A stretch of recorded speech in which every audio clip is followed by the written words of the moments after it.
नमस्कार दोस्तों, जय हिंद, वंदे मातरम। सभी मित्रों का, सभी भावी अध्यापक अध्यापिकाओं का स्वागत अभिनंदन करते हैं शिक्षक भर्ती के चैनल पर, जायसवाल कोचिंग सेंटर पर। दोस्तों, मैं आपके साथ विजय जायसवाल।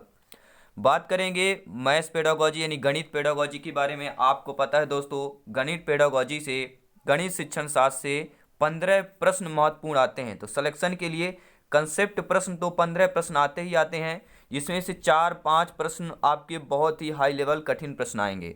और अगर आपने पेडागोजी की तैयारी कर ली बेहतरीन तैयारी के साथ, अगर इसमें से 15 में से आपने 12-13 अच्छे मार्क्स ला लिए और वहाँ पे 15 में से 10 गिरा ला पाते हैं, तो 23 से 24 मार्क्स आपके गणित में कन्फर्म हो जाएंगे, जहाँ पे दोस्तों सिलेक्शन के लिए बहुत ही इंपॉर्टेंट है।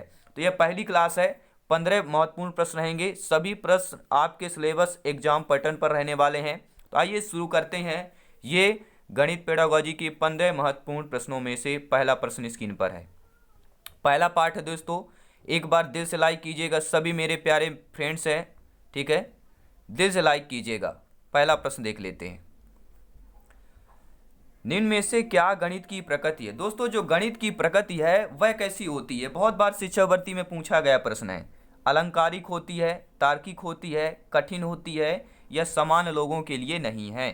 तो दोस्तों, गणित की प्रकृति जो है हमारी, सभी लोग जानते हैं, तार्किक रूप में होती है, ठीक है, तार्किक और सार्वभौमिक रूप में होती है। तो यह तार्किक है। गणित की प्रकृति कैसी है? तार्किक है। सेकंड ऑप्शन आप लोगों का सही हो जाएगा। चलिए दोस्तों, अगला प्रश्न देख लेते हैं, क्या दिया गया यहाँ पर। निम्न में से किसने कहा है कि गणित वह विज्ञान है जिसमें आवश्यक निष्कर्ष निकाले जाते हैं? यह किसका कथन है, किसका स्टेटमेंट है कि गणित वह विज्ञान है जिसमें आवश्यक निष्कर्ष निकाले जाते हैं? हागवेन का है, स्किनर का है, लॉक का है, या बेंजामिन पेरिस जिसे हम पियर्स बोलते हैं? तो फोर्थ ऑप्शन सही हो जाएगा। किसका कथन है? आपके पियर्स का है। एक बार दोस्तों तैयारी करने के पहले अपने एग्जाम का सिलेबस जरूर देखें, क्या किस टाइप के आना है प्रश्न। पिछले प्रीवियस ईयर प्रश्न देखें, आपके पिछले जो भी पूछा गया था सब कुछ आपको प्लेलिस्ट में मिल जाएगा। सभी क्लासेज इंपॉर्टेंट हैं। तो चलिए अगला प्रश्न देख लेते हैं कि बालक के सर्वांगीण विकास के लिए गणित विषय का अन्य विषयों से सह संबंध होना चाहिए। दोस्तों समझिएगा ध्यानपूर्वक, बालक के सर्वांगीण विकास के लिए जो है गणित विषय का अन्य विषयों से सह संबंध यानी जुड़ा होना चाहिए। क्योंकि इससे छात्रों का दृष्टिकोण विस्तृत बन जाता है, क्योंकि इससे छात्र संचित ज्ञान से नए ज्ञान का संबंध जोड़ता है, क्योंकि इससे छात्र सभी विषयों को महत्वपूर्ण मानता है। दोस्तों, बालक का अगर सर्वांगीण विकास चाहना है, बालक या बालिका का, तो गणित विषय का अन्य विषयों के साथ सहसंबंध होना चाहिए, क्योंकि छात्रों का दृष्टिकोण विस्तृत बन जाता है। छात्र संचित ज्ञान से नए ज्ञान का संबंध जोड़ता है, छात्र सभी विषयों को महत्वपूर्ण मानता है। गणित बड़े महत्वपूर्ण नहीं होता, सभी विषय, जैसे आपके 5 सब्जेक्ट हैं, पांचों में से सभी 30 नंबर के आना है, तो सभी विषय आपके महत्वपूर्ण हो जाएंगे। तो उपयुक्त सभी यहाँ पे हो जाएगा, ये सभी आपके कथन हो जाएंगे। उपयुक्त सभी फोर्थ ऑप्शन सही हो जाएगा। अगला प्रश्न देख लेते हैं, क्या पूछा जा रहा है। गणित के नियम व निष्कर्ष होते हैं, वस्तुनिष्ठ होते हैं, सार्वभौमिक होते हैं, एक व दो दोनों होते हैं, या इनमें से कोई नहीं? तो गणित के जो नियम व निष्कर्ष होते हैं, आप लोगों को पता है यह प्रत्येक शिक्षा भर्ती में पूछे जाने वाला प्रश्न है, करंट प्रश्न है, लाजवाब प्रश्न है कि वस्तुनिष्ठ और सार्वभौमिक दोनों गणित के नियम व निष्कर्ष होते हैं। तीसरा ऑप्शन सही हो जाएगा। चलिए दोस्तों अगला प्रश्न देख लेते हैं, क्या पूछा जा रहा है। विद्यार्थी गणित की संकल्पनाओं और सिद्धांतों के अर्थ को समझता है, यह अधिगम के किस उद्देश्य की प्राप्ति है? विद्यार्थी जो है गणित की संकल्पनाओं और सिद्धांतों के अर्थ को समझता है, तो यह अधिगम जो है किस उद्देश्य की प्राप्ति है? कौशल उद्देश्य की प्राप्ति है, पूर्व ज्ञान के, अनुप्रयोग के, या अवबोधन उद्देश्य की प्राप्ति होती है? तो दोस्तों गणित विद्यार्थी जो है गणित की संकल्पनाओं और सिद्धांतों के अर्थ को समझता है, तो यह जो अधिगम है अवबोधन उद्देश्य की प्राप्ति होती है। फोर्थ ऑप्शन आप लोगों का सही हो जाएगा। दोस्तों अच्छे से पढ़ें, बेहतरीन पढ़ें, ठीक है, जो पढ़ें आपका कंफर्म होना चाहिए, ठीक है, जल्दबाजी नहीं करना है, ठीक है, जल्दबाजी में काम हमेशा गड़बड़ होता है।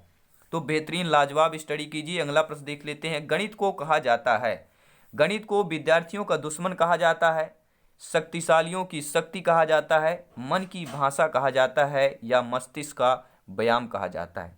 जब भी गणित की बात आती है तो हमें क्या होता है, जब हार्ड वर्क होता है, यानी कि हमें कुछ सूझबूझ करना पड़ता है। जब जहां पर सूझबूझ करना होता है, सूझबूझ हम किससे करते हैं, अपने माइंड या मस्तिष्क से करते हैं। तो जब हार्ड वर्क किसी वर्क से होता है, जब व्यायाम जिम करते हैं तो एक्सरसाइज होता है, व्यायाम होता है पूरे बॉडी का। इसी प्रकार गणित का इस्तेमाल अगर मस्तिष्क में सबसे ज्यादा माइंड से होता है तो मस्तिष्क का व्यायाम हो जाएगा, यानी गणित को मस्तिष्क का व्यायाम कहा जाता है। फोर्थ ऑप्शन आप लोगों का सही हो जाएगा। चलिए दोस्तों, अगला प्रश्न देखेंगे। योजना एक महत्वपूर्ण क्रिया है जिसे मन लगाकर सामाजिक वातावरण में पूरा किया जाता है। गणित शिक्षण की योजना विधि की उक्त परिभाषा दी है। दोस्तों, यह योजना विधि की एक परिभाषा है कि योजना एक महत्वपूर्ण उद्देश्य क्रिया है जिसे मन लगाकर सामाजिक वातावरण में पूरा किया जाता है। तो गणित शिक्षण की योजना विधि की उक्त परिभाषा किसने दी है, तो ये आपके किलपैट्रिक ने दी है। किसने दी भैया, योजना एक महत्वपूर्ण क्रिया है, तो किलपैट्रिक ने यह आपकी परिभाषा दी थी। तो पहला ऑप्शन सही हो जाएगा। ये सभी नोट्स पीडीएफ फाइल पाना चाहते हैं, टेलीग्राम में जरूर सर्च करें जायसवाल कोचिंग सेंटर, क्योंकि यहाँ पर जो भी आपके एग्जाम पैटर्न पर सभी प्रश्न मिलेंगे, सिलेबस के आधार पर प्रश्न मिलेंगे, सभी सिलेक्शन वाले प्रश्न होंगे। अगला प्रश्न देखिएगा।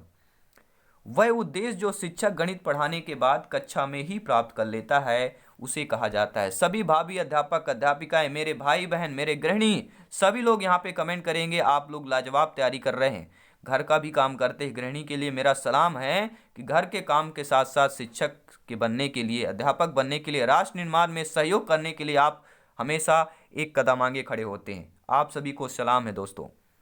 वह उद्देश्य जो शिक्षक गणित पढ़ाने के बाद कक्षा में ही प्राप्त कर लेता है उसे कौन सा कहलाता है? सांस्कृतिक उद्देश्य, शैक्षणिक उद्देश्य, या सामाजिक उद्देश्य, या उपरोक्त सभी। तो ये तीनों जो उद्देश्य है आपके, जो शिक्षक है गणित पढ़ाने के बाद कक्षा में प्राप्त कर लेता है, तो वह आपका होता है शैक्षणिक उद्देश्य। कैसा उद्देश्य होता है दोस्तों? वह आपका शैक्षणिक उद्देश्य प्राप्त कर लेता है। चलिए अगला प्रश्न देखेंगे। महत्वपूर्ण प्रश्न है, एक दो प्रश्न बहुत बड़े लंबे आते हैं, खींचते हैं लोग प्रश्नों को, आपके माइंड का टेस्ट करते हैं। यह वास्तविक है कि गणित को बहुत से छात्र कठिन समझते हैं, वास्तविकता है ये। अतः स्कूल और शिक्षक द्वारा ठोस कदम उठाए जाने चाहिए जिससे छात्रों के गणित के स्तर को बढ़ाया जा सके। उपरोक्त दृष्टिकोण है, ये जो दृष्टिकोण किया गया है गणित से संबंधी, यह दृष्टिकोण जो है कैसा है? ठीक है, माध्यमिक शिक्षा बोर्ड का है, मुदालियर आयोग का है, शिक्षा नीति का है, या 1986 का है, या राधाकृष्णन का है। ठीक है, तो सही जानेंगे। शिक्षा नीति जो 1986 में आपके आई थी, शिक्षा नीति जो 1986 में आई थी, यह उसका दृष्टिकोण है। आपकी जो शिक्षा नीति है 1986 में एक आई थी, यह वास्तविक है कि गणित को बहुत से छात्र कठिन समझते हैं, अतः स्कूल और शिक्षा द्वारा ठोस कदम उठाए जाने चाहिए जिससे छात्रों के गणित के स्तर को बढ़ाया जा सके। तो यह दृष्टिकोण शिक्षा नीति 1986 में आई थी, उसके आधार पर है। दोस्तों, मैं हमेशा आप लोगों को एक बात कहता हूँ, एक गौर फरमाइएगा। जिंदगी मिली है तो कुछ बनकर दिखाओ, आज वक्त खराब है तो क्या हुआ, एक दिन इसे बदल कर दिखाओ। आप सभी शिक्षकों को सलाम है दोस्तों। अगला प्रश्न देख लेते हैं। अगला प्रश्न स्क्रीन पर है। गणित शिक्षण में शिक्षक को निम्नलिखित बात पर ध्यान नहीं देना चाहिए। अगर आप गणित के अध्यापक हैं, अध्यापिका हैं, शिक्षक शिक्षिकाएं हैं, तो आपको किन बातों को ध्यान नहीं देना है? व्यवहारिक जीवन से विषय का संबंध हो, मानसिक शक्तियों का विकास हो, जाति प्रतिष्ठा का उपाय हो, या आनंद की प्राप्ति हो। दोस्तों, आप गणित के शिक्षक हैं तो व्यवहारिक जीवन से विषय का संबंध हो, यह आपको ध्यान देना है। मानसिक शक्तियों का विकास हो बालकों में, ये भी ध्यान देना है। जाति प्रतिष्ठा का उपाय हो, ये भी आपको ध्यान देना है। लेकिन आनंद की प्राप्ति ना हो, यह ध्यान नहीं देना है। ठीक, क्या दिया? आनंद की प्राप्ति ना हो। तो गणित के शिक्षक है तो ऐसा नहीं बच्चों की आनंद प्राप्ति ना हो, गणित के माध्यम से ही बच्चों में आनंद लाया जा सकता है, क्योंकि हम प्राथमिक शिक्षक की बात करते हैं, प्राइमरी टीचर एलिजिबिलिटी टेस्ट की बात कर रहे हैं। ठीक है, प्राथमिक विद्यालय के बच्चों की बात कर रहे हैं, 1 से लेकर 5 तक के विद्यार्थियों की बात कर रहे हैं। अगला प्रश्न देख लीजिएगा, 5 प्रश्न और रह गए हैं।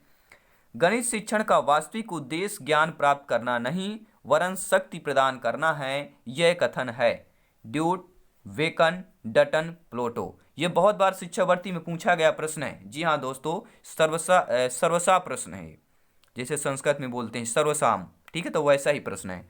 तो गणित शिक्षण का वास्तविक उद्देश्य ज्ञान प्राप्त करना नहीं वरन शक्ति प्रदान करना है, यह कथन है डटन का। अगर गणित शिक्षण में वास्तविक उद्देश्य ज्ञान प्राप्त करना नहीं है, शक्ति प्रदान करना है, तो शक्ति कैसे मिलेगी? डटकर मिलती है, और डटकर हमें शक्ति प्रदान करना है, तो डटन के द्वारा हो जाएगा। अगला प्रश्न देख लेते हैं। प्रश्न क्या पूछ रहा है कि व्यवहारिक जो गणित का भाग है, जो आपकी व्यवहारिक गणित होती है, वह किसका भाग है? संख्याओं का हिसाब लगाना, जोड़ व बाकी करना, समीकरणों को हल करना, या बैंकों की कार्यप्रणाली की जांच करना। तो व्यवहारिक गणित भाग है, किसका भाग है?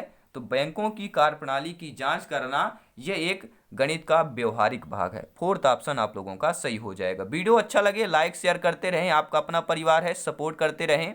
आप सभी शिक्षक बंधु हैं, भावी अध्यापक अध्यापिकाएं हैं।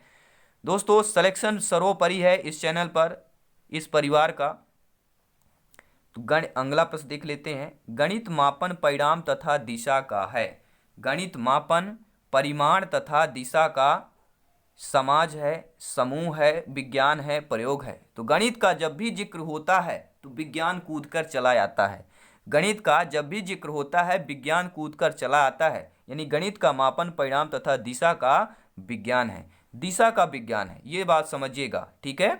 चलिए अगला प्रश्न देख लेते हैं। क्या दिया दोस्तों? लाजवाब प्रश्न है, सिलेक्शन वाला प्रश्न है, ध्यानपूर्वक देखिएगा। गणित के अध्ययन से एक बच्चे में निम्न में से किस गुण का विकास होता है? कोई भी बच्चा अगर गणित का अध्ययन कर रहा है तो उस बच्चे में किस गुण का विकास होगा? आत्मविश्वास का विकास होगा, आत्मनिर्भरता का, तार्किक सोच का, या इन सभी का विकास होगा?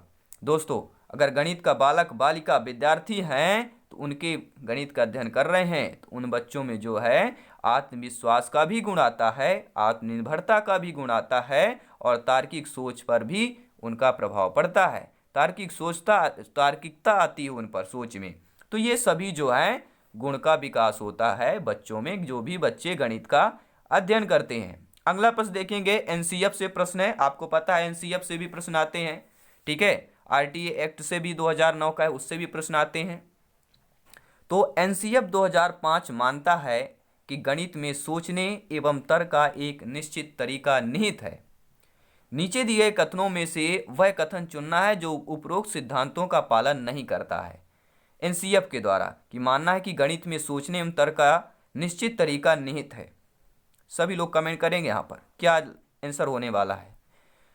उसे पढ़ाने की विधि, आंकिक प्रश्नों को हल करने के लिए विद्यार्थियों को निर्धारित सूत्र बताना, पाठ्य पुस्तकों में प्रयुक्त सामग्रियों के लिखने का तरीका, या कक्षा के लिए चुने गए क्रियाकलाप एवं अभ्यास।